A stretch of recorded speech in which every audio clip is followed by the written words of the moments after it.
Hello and welcome to the Hockey Gambling Podcast. I am your host, Ryan Gilbert. We got a full house today. We got Joel Meyer and Sean Massiano from the Chalk and Chaos podcast, who might be frozen right now. He looks frozen. Not sure if he can hear us, but Joel, how are we doing today? I am doing fantastic. Shout out to the Gooners of Arsenal. Shout out to the good people of Nottingham Forest, who took down Manchester City, or at least prevented them from getting all 3 points, whereas Arsenal took out Brighton. It was a lucky win. Nervous as hell. Tough place to go and play, so this really helps our Arsenal futures, which, as you know, is tied to a lot of good things. And, yeah, it was sweaty as shit. They didn't play too well. The one goal they scored was one of the biggest goalkeeping errors you'll ever see. But hey, a win's a win. 3 points. We are now 7 points clear of City with one more game played. But even if they lose to Manchester City in one of the last games of the season in Manchester, there's still a 4-point gap. So absolutely fantastic. I'm in a good mood now. That game just ended, so just living off the high of that. Archer is gone still. So how are you doing, Ryan? No, I'm doing all right here on a little Wednesday afternoon show here. A lot of odds movement last night in the awards market. We're gonna have to talk about that at some point. Hopefully Archer comes back. Hopefully his connection comes through here. Top of the show. Make sure you guys are subscribed to the Hockey Gun Podcast on YouTube, on Apple, on Spotify, everywhere there. And a few not big-ish trades today. We got Tyler Myers going to Dallas for a second-round pick and a fourth-round pick. And then just a little bit before the podcast we came on here, it looks like Colton Parayko to the Buffalo Sabres for a Radamurka and a first-round pick, according to Darren Dreger. So the Sabres are buying. Buffalo is going for it. Yeah, I guess why not, considering how hot they're playing, and with the fact that the East is wide open. Don't love the Sabres prospects, considering they are still a young team who haven't made the playoffs in forever. So we'll see how their experience holds out, or lack thereof. But yeah, good move by them, I guess, and good move by the Blues as well, getting a first rounder for Parayko. Well, I'm sure that's the first of a few moves. If they're moving Parayko, surely other moves are coming there for St. Louis. As for Tyler Myers, that was a good deal. You know, it's not a 2026 second rounder, but that could be a good thing, considering how high the Stars look to be finishing in the standings. Good by Vancouver. Thought that they would get a less return after he rejected Detroit's deal, but no. Tyler Myers, loyal servant to Vancouver from the area, and gets a second rounder. So good for the Canucks. Good for the Stars. You can never go wrong with another big, tough depth defenseman in the playoffs. And yeah, I like moves by all 4 teams. Yeah, and Archer is now back with us. Not sure if he had to restart his computer, but how are you doing today, Arch? I'm doing all right. How are you guys? We did that part already, buddy. Yeah, just asking. I was being a nice gentleman, All right, don't get here. What do you think of the trades? I haven't really seen. Well, Tyler Myers to Dallas, and now Parayko to Buffalo. What was the Parayko deal? I know. Radamurka and a first. So nothing. So that's like 2 first-round picks basically for Parayko. Yeah, Murka's supposed to be pretty good, right? It's pretty good. That's a pretty good deal for the Blues, and pretty good deal for the both teams, honestly. That's a pretty beefy defense now for the Buffalo. It's kind of scary if they get it going. I would definitely not want to play them in the first round. What did Thomas Drance call the Golden Knights? What was it, Joel? What was the word he used? It's the Knights. What I don't know if it was the Knights. What was it? Was it Ents, or is that what we just? Oh yeah, the Ents. That's right. Ents, yeah. The Knights used to have all these tall, huge defensemen. Yeah. Yeah, I think the Stars defensemen are now like average 6'4", 220 pounds or something. That's all. A bunch of skating trees. Skating trees. Yeah. Shout out everyone in the chat here joining us live on a Wednesday afternoon. We got Smitty asking Archer to come back. We got Michael asking about catfish. Yeah. Catfish, well, welcome on anytime. We want to Catfish back on. Eshawn Catch and Dents live with a beer emoji there, and then Hal El Quill. Checking out the buzz cut on Joel. There, yeah. Well, Joel, you must have missed Friday's show. You skipped our favorite. Well, no, I'm gonna wait. I have a transition ready for that one. Yeah, I have a transition ready for that one. You must have missed our Friday show where Joel was up close and personal with his freshly shaved head. There, of course, March Madness is going on. Go to sportsgamblingpodcast.com/survivor to get in on that. Giving away $25,000 to one winner. And last but not least, here in the chat is Victor Rojas. Money Making Wednesday. Hockey emojis there from Victor. Yeah, hopefully we get a money making Wednesday. It was a puck buck making Tuesday night for both myself and Archer. I went 5-4, up 14-61. Arch, though, 7-2, up 54-51. And of course, one of his two losses was the Lightning, which he talked me into by saying John Cooper called out his team. Man, that was the biggest loss of my night too. I was all over that game in every single way, and it's just like miserable. I just saw that third basket goal and went, all right, this is not happening tonight. Yeah, that was a tough one. There, easy over in Edmonton, Ottawa, easy over in Montreal, San Jose, getting us to the salami there. The salami looked dead for a while. It did get just there, over by half a goal with 4 seconds left. Yeah, 4 seconds left. Empty netter, right? Empty netter with 4 seconds left. Celebrating pass to Eklund, yeah. Yeah, every goal counts there. Although the Lightning were robbed, they scored with a second left in the game, or it was minus a second. And it would have been a Kucherov point. So that sucked, but we got it back there with the Celebrini assist anyway. Yeah. So Capitals. I went head to head with Archer there. Utah got the win. Capitals did make it a close game in the third period. Columbus got the win there, even with Zach Werenski out on the back-to-back. They were able to take care of business there against the Predators. Edmonton, big comeback win against Ottawa. Evan Bouchard seeing his Norris Trophy odds come way down to less than 2-1 at some books there. Dallas got an easy win there in Calgary on the back-to-back there. They're looking pretty dangerous now, Dallas is. It took some 17-1 on them to win the Cup. Tough path, but I feel like that only gets shorter as we go along. No doubt. Totally advocate for the Stars as well, considering the price. I do think that the winner of the Western Conference comes out of the Central Division. So as long as they don't totally massacre, cannibalize each other there in their first 2 rounds, then they should, I think, walk through the Pacific Division winner. If it even is one. I wouldn't be surprised to see the Mammoth just cruise through the Pacific path and see an all-Central Conference final. Wouldn't be the worst thing. They could, yeah. Winning division is out there. Central's plus 185 and plus 170 at the score. So Central has overwhelming favorite there. Joel, you have any big bets last night? I know you weren't on the show on Monday. Big bets. Well, the salami was the biggest one. I mean, I'm staking less and less, given the fact that it's the quote-unquote dog days, Lenten days. The salami was a big one. Unfortunately, the Sabres winning was bad for multiple reasons. Of course, Knights, prospects, Lightning prospects, and so that was tough, but overall a pretty good day. Highly entertaining. Senators, Oilers, always good.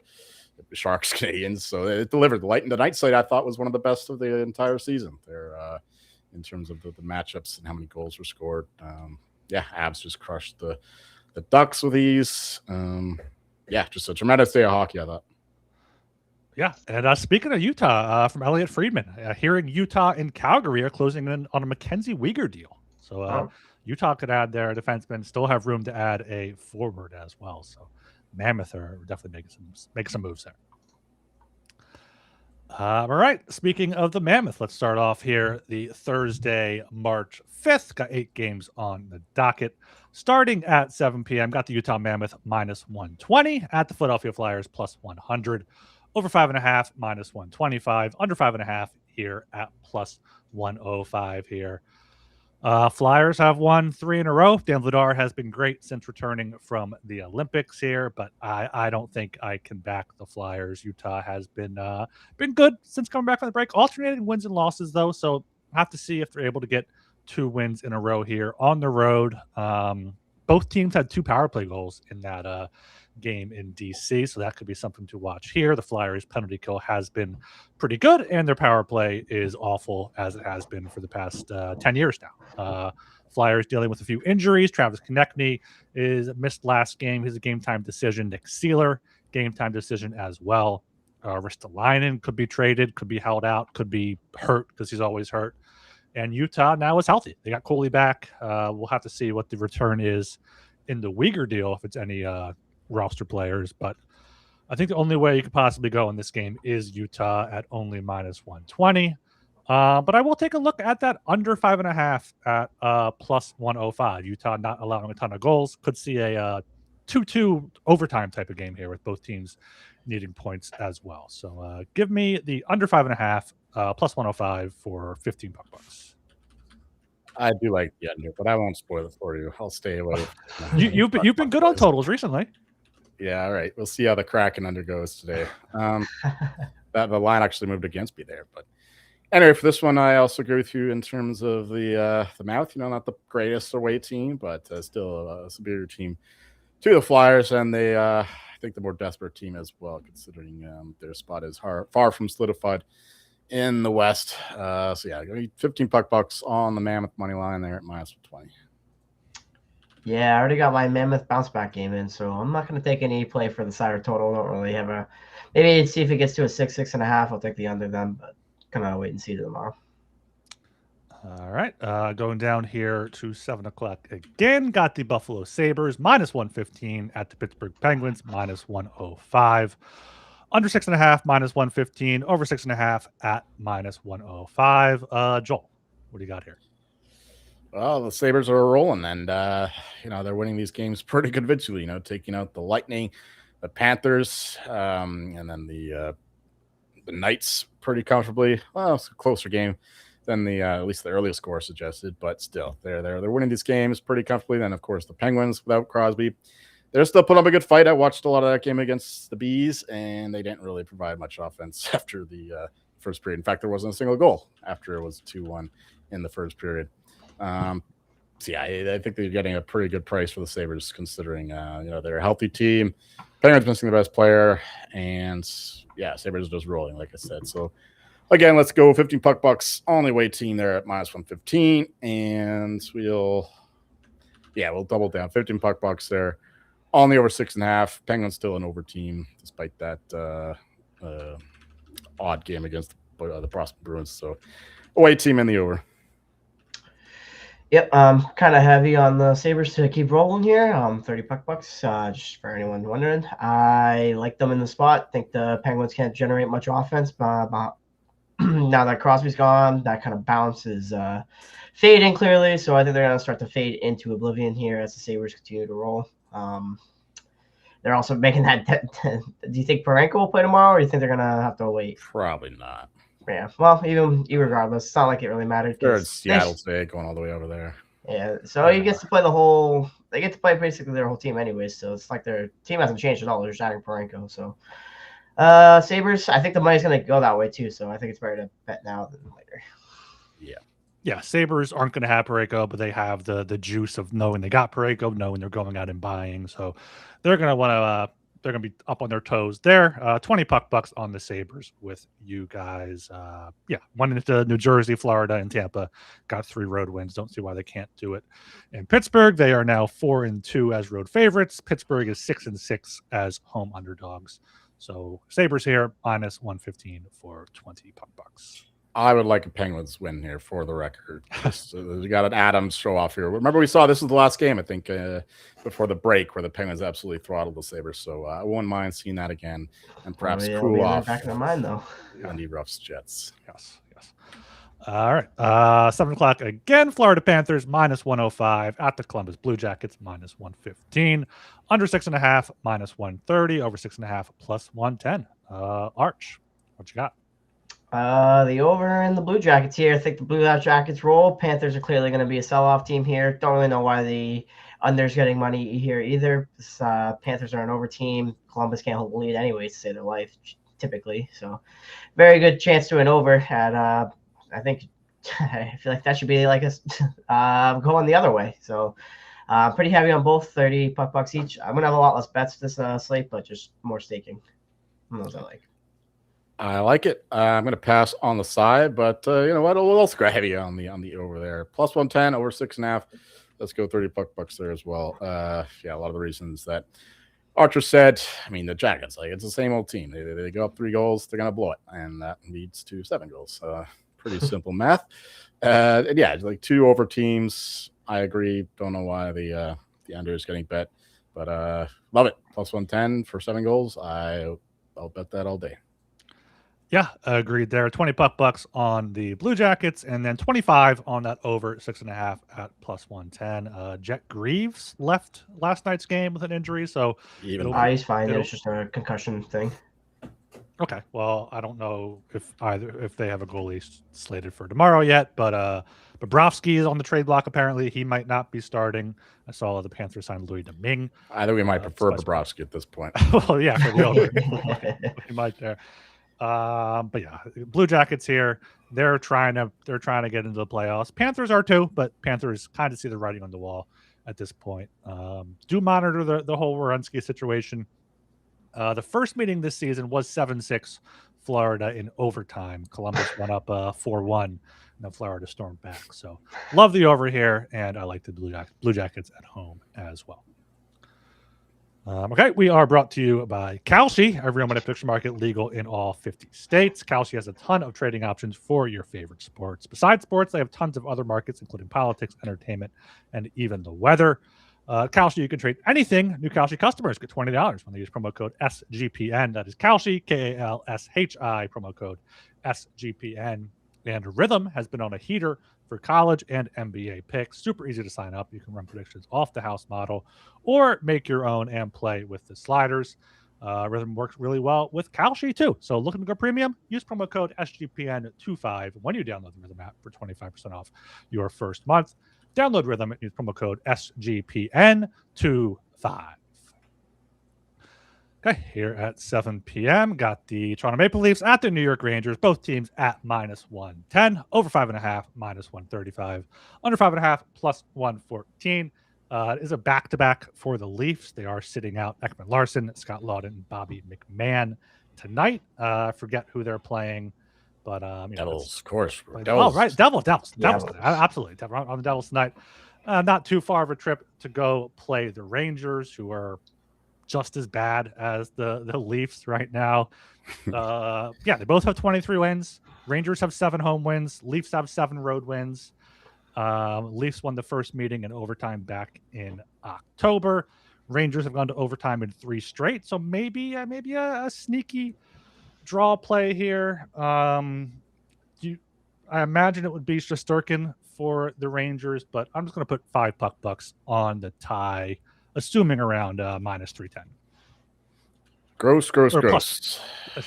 I can assume we won't see those guys for this game as well. Yeah, it's not the most important pieces, but Oliver Ekman-Larsson is clearly the best defenseman these days.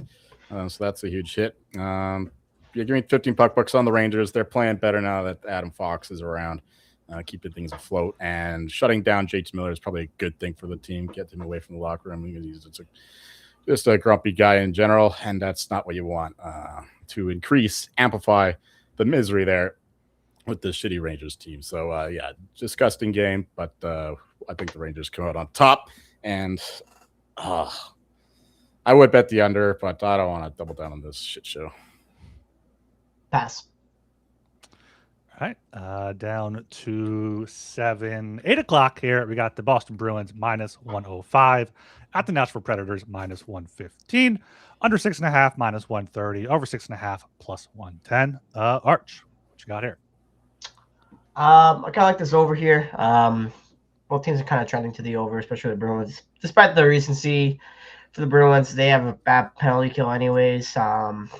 Good power play. I'm not quite sure on the Nashville, but I like the over at 6.5 plus 110 for 15 puck bucks. I think there'll be a little bit more scoring, a little bit more open hockey in this game for the Preds as they close to the deadline. This is the kind of the time of year where it's good to read the tea leaves in terms of how these players are feeling, and the feeling is not good there in Nashville after trading their couple depth guys, because it shows that they're sellers. Stamkos was being grumpy. Somebody else was not feeling great. So I think that they're just deflated, considering they made a good push and now they're being sold out by management and selling some of their players. So let's go with the Bruins here. They just keep fighting, and just when you think you can write them off, they just go right back at it and are hanging around in the playoffs somehow. So I think they keep it going here. 15 puck bucks on the Bruins to win this one, and maybe over 6.5 as well. 10 puck bucks on that. I'm going the other way here on the total. Not touching the side here, but I'm not sure what Archer's saying. They're both trending over. Neither team has had more than 6 goals in a game since the break. Boston just won 2-1 against Pittsburgh, lost 3-1 to the Flyers, where they only allowed 16 shots. So look under 6.5, minus 130 for 20 puck bucks. Probably get a flat 6 out there around minus 110. I would take that as well.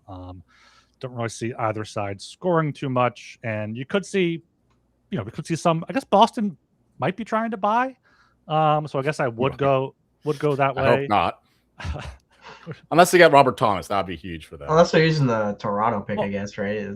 Yeah. Apparently St. Louis asked for like James Higgins, Fraser Minton, and a first for Robert Thomas, which is a lot. So they want a lot for both Kyrou and Thomas. I'm hearing too. Yeah. Now Boston's in on some defensemen as well. So, I'm talking myself into Boston here. Give me Boston minus 105. I'll put 15 puck bucks on them, but 20 puck bucks on the under 6.5 at minus 130. Down at 8 p.m. here. I went in a different order. Got Tampa Bay Lightning minus 175 at the Winnipeg Jets plus 145. Over 5.5 minus 125. Under 5.5 plus 105.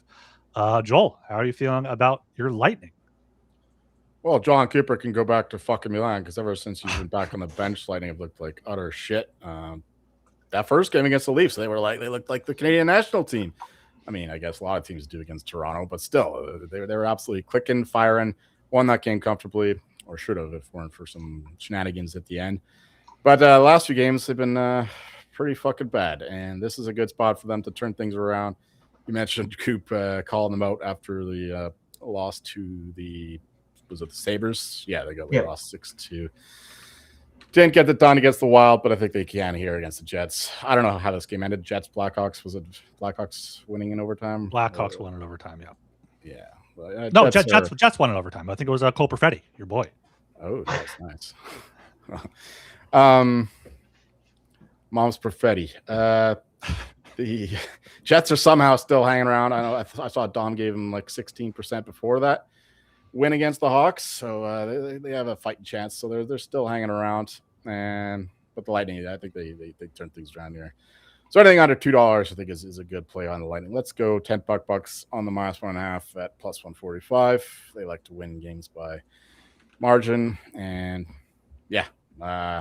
hopefully we can calm down these Jets here before they go too crazy and make a serious playoff push. So Lightning all day. And you know what? Considering how poorly Vasilevsky's played since coming back from Mexico, wherever the hell he was, we'll have to add 15 bucks on the over 5.5 as well.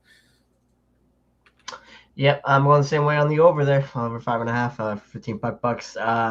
Jets defense is absolutely atrocious. They've been pretty much an over team for the most part this season because they can't really do much. And Hellbuck is not had a good game since the gold medal game, so he's been letting a lot of greasy ones in too, just like Vasi. So give me the over 5.5, minus 125.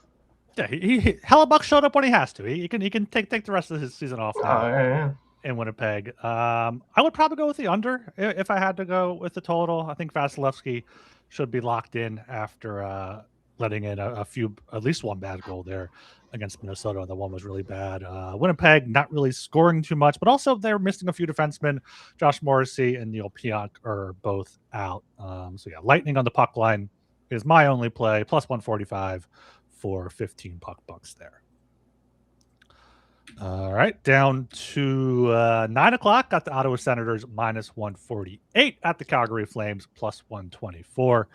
Under 6.5, minus 135. Over 6.5 at plus 114 here. Ottawa had a chance to get back on track last night in Edmonton, but they blew that one have not won 2 games in a row since winning 4 in a row before the break. The Flames had that win in San Jose, and since they've just looked like complete garbage, blowing that lead in Anaheim, only scoring 1 goal against Dallas here. So I think Ottawa has to be the way you look here, making sure there's no key injuries.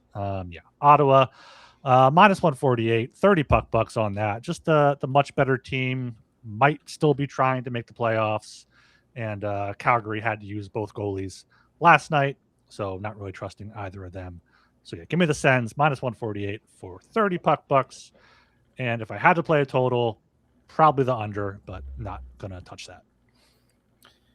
Yeah, Flames is they're not quite the Canucks, but they're pretty close in terms of how they've been playing. Just getting absolutely demolished by the Stars as well. Didn't put up much of a fight there. They're a selling team. Senators, like you said, still trying to make the playoffs. Took a huge blow not winning that game against Edmonton, dropping a point. But they're still in the fight. Allmark's playing better at least. Let's go with the Sens. 20 puck bucks, minus 148. If Allmark's playing better, then maybe we can't trust the Sens overs unless they're playing the Oilers, of course. Just the Sens money line. Although that I guess we could talk about this later, but the fact that it was Bouchard scoring was like a silver lining to that game. It was like, oh yeah, let's go.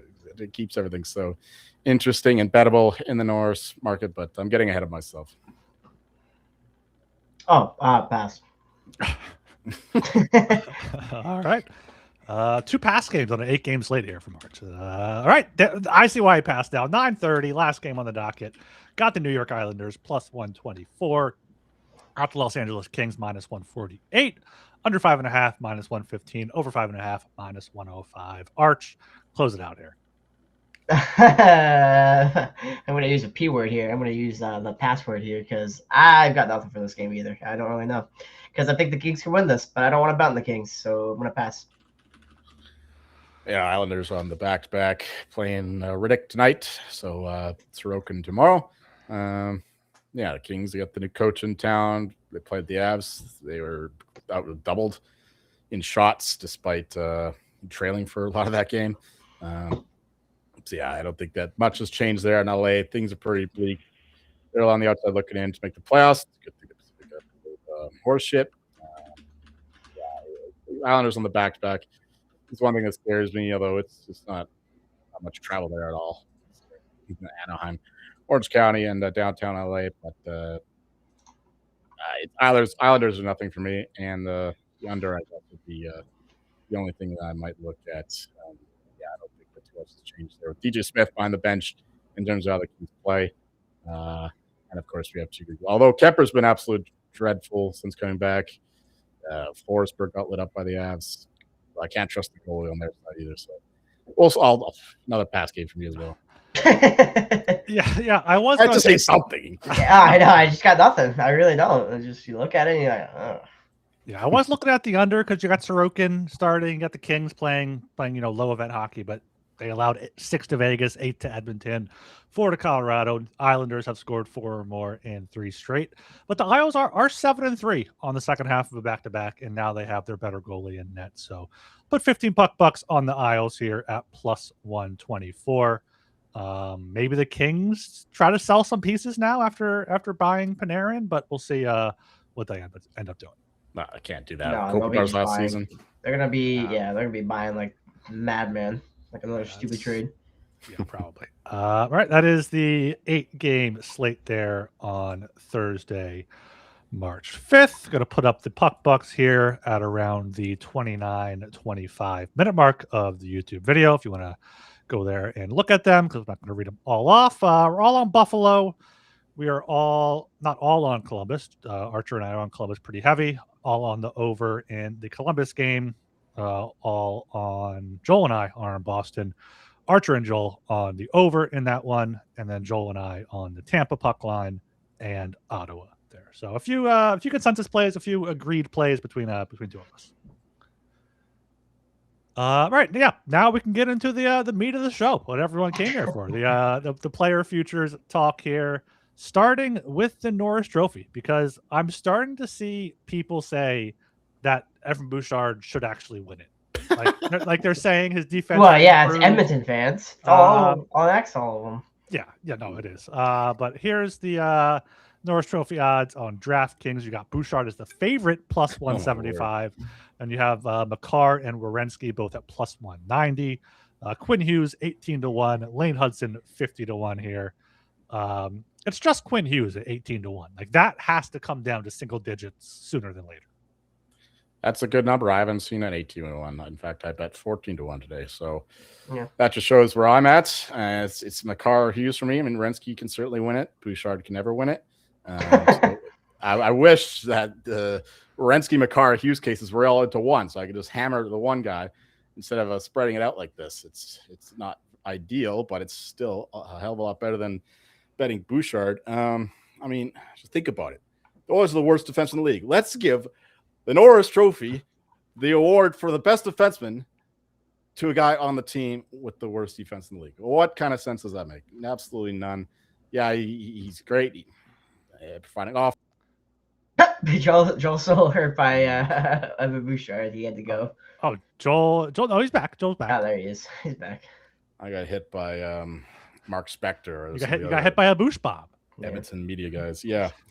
I don't know where I was at, but worst defenseman. I mean, worst defense in the league, best defenseman. That does not make sense to me. Like I said last show, he gets too much hate from the haters, but the fact is there are the haters out there who will not vote him in their top three, so we won't get the tertiary votes.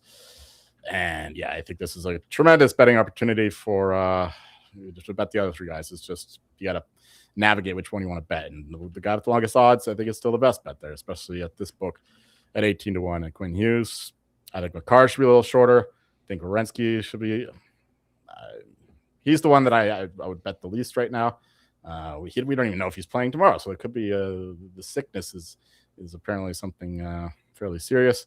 Yeah, it's Makar, Hughes, and then Werenski for me. Never Bouchard. You know my new favorite thing I'm seeing on X? It's Evan Bouchard's playing a lot of penalty killing minutes. Lot of penalty. Yeah. Hey, go look at what their penalty kill rank is. It's 26th worst penalty kill. Yeah, great. He's doing a great job at really making their penalty kill great. Yeah, that's why it's fucking terrible, probably. Oh, jeez. Don't even get me started. I would just bet more Makar. Don't even bother with anyone else. Yeah, Makar had a goal, 2 assists. Bouchard Makar had a great game, and he got longer at some point. Or didn't move at all. It's got to be some just Twitter noise, right? I think it's just people in Edmonton betting the fuck out of Bouchard, or maybe people that are limited at some books betting on Bouchard so they can cash out the next morning. Option there. I got put up these four defensemen's even strength goal differential here on Evolving Hockey. Makar is 71-35 with Makar on the ice. Werenski 70-54. Bouchard 69-59. And then Quinn Hughes in Minnesota, 47-37. He was -5 in Vancouver, but that's probably one of the best in Vancouver, given how the Canucks were. So Quinn Hughes. I think he still has the most points for the Canucks. I'm probably wrong about that. But I know leading point scorer has 35 points in Vancouver, and we're almost done the season. It's absolutely absurd. Anyway, let's not get sidetracked. Yeah, so Quinn Hughes, even if it is 14-1, if that's the best you can find, like Quinn Hughes at 10-1 or longer, I think has to be the bet here for the Norris. But I think it's Makar, no matter what. I'm like pretty certain that this guy's been the favorite all year. Don't think that's changed much with just a guy that's scoring a bunch with McDavid and Draisaitl. So I would only at this point just bet Makar. I think if you got some good odds on Quinn Hughes, I wouldn't bet anymore. I would just be betting only Makar. Truthfully. Arch, where do you stand on Werenski possibly winning if Blue Jackets miss playoffs? You think they have to make the playoffs for Werenski to win? I think he has. Yeah, I think he has a chance. I don't know.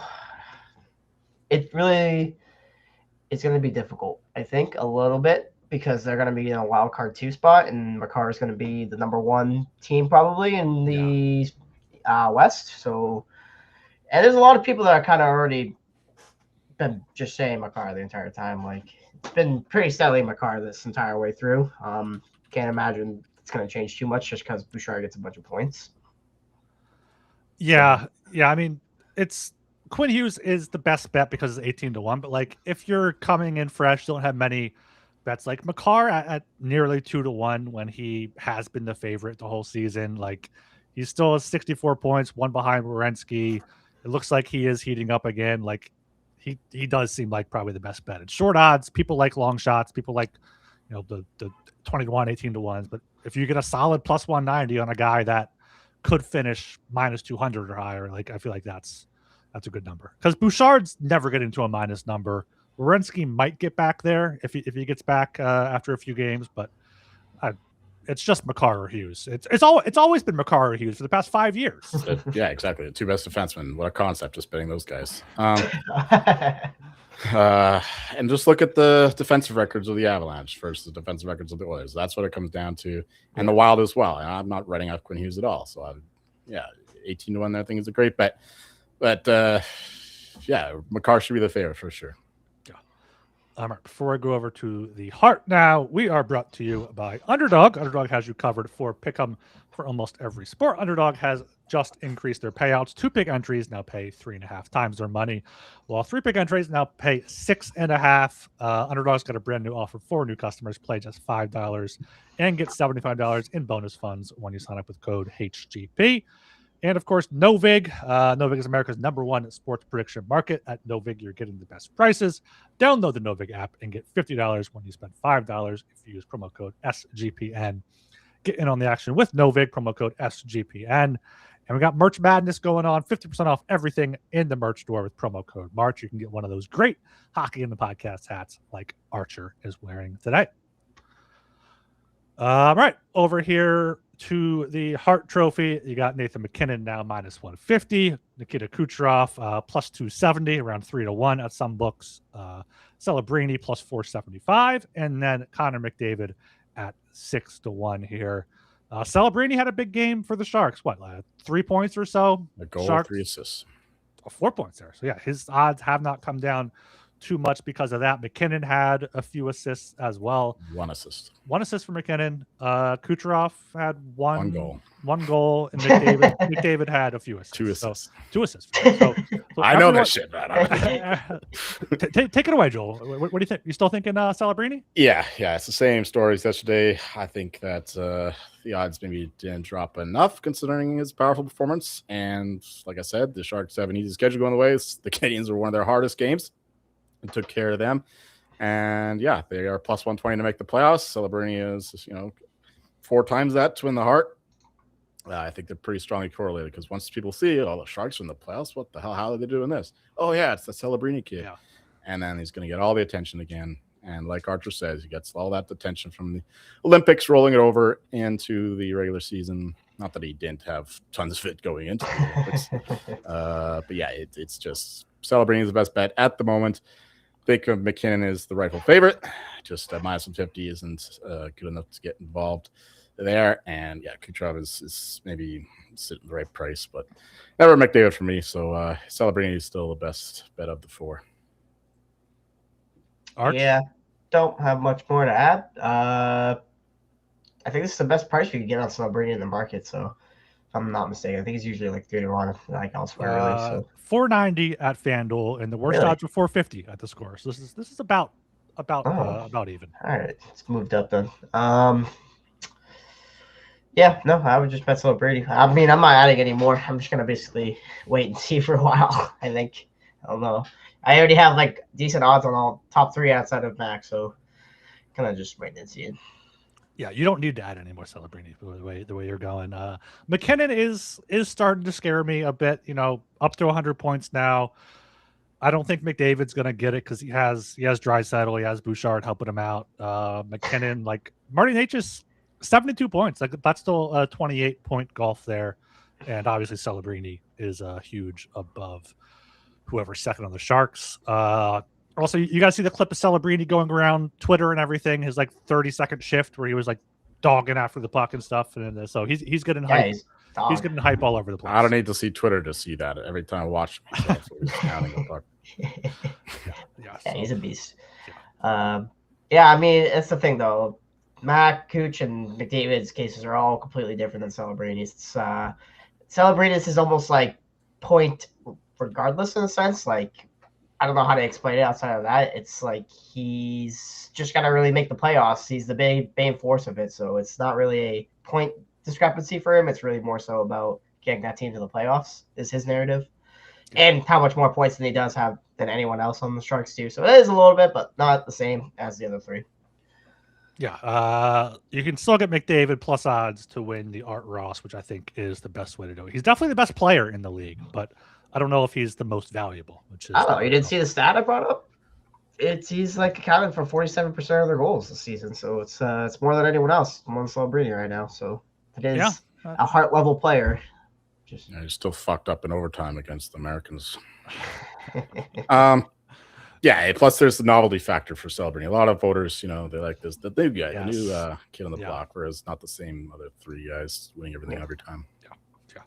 Any other futures you guys want to get into before we wrap this up? There's Adams, like I mentioned earlier. Lindy Ruff is looking stronger, and we'll start hearing more noise about Lindy Ruff, even though I think it's total bullshit, but it is what it is. I wouldn't recommend adding more Cooper at this point. Would you take Buffalo at plus 750 for the division as a hedge, in a sense? I don't want to do that. I mean, the Lightning still have 2 games in hand, 2 points up. They both have middling schedules, I guess. I don't want to hedge. I want all that money. I don't want to give up any of that Lightning money, baby. Ride them to the end. They got to figure this shit out. Hopefully, starting with the Jets tomorrow. They have two head-to-head meetings though. That could flip it there for the Sabres. That's gonna be big. Yeah. Need your help, Penguins. Take them up tomorrow. Yeah. Not Lindy Ruff. Come on, it can't be Lindy Ruff. Okay, gonna put the puck box back up here on the screen as we close things out. We should be back possibly tomorrow if any big trades go down, but definitely Friday. Got a big 11-game slate Saturday, 7 games Friday, so we could squeeze one out tomorrow if we wanted to. But anything else here before we close it out? Any golf bets or anything this weekend? Yeah, golf. Archery, got anything? I haven't looked yet. Been busy today. Haven't quite looked. Just bet Scotty. Or wait for him to have a bad first round and get him at some long odds. Yeah, he's what, 300 plus 325. I bet the big guns bet. So you got like the 9 guys at the top of the board, minus 115. But I also parlayed the Hurricanes with Rory to get him up to 14-1. The Hurricanes, of course, playing the Canucks tonight. Should be a free leg there. So Rory, I bet a couple others. Nikolai Højgaard around 70-1, and so basically just the big guns there. Rory, I think, is too long at 10-1. And that's where I'm at. All are prominent. Plus, this is a tournament that typically has a chalky winner. So I wouldn't look too far down the board unless it's your boy Nikolai. And we got the World Baseball Classic starting tonight in a few hours here over in Tokyo. I haven't looked at it too much, but I think it's just Team USA minus 110. Paul Skeens is lined up to start the semifinals, which should be the Dominican Republic. Should be a good game against Archer's boys there. And then whoever in the final against Japan. Just an amazing lineup that Team USA has. I feel like the opposing teams will have no room to breathe whatsoever. Yamamoto and Ohtani going to shut them the fuck out. Ohtani's not pitching. Okay, well, Yamamoto, my guy. Fuck the Blue Jays. Kamikaze pitcher right here for Joel. Arch, where can people find you? You can find me on X, Sean Marciano 1. I'm Ryan Gilbert. You can follow me on Twitter at rgilbertsop. Up the Arsenal. Fuck the city. I'm making my own chant. I have no idea what their song actually is.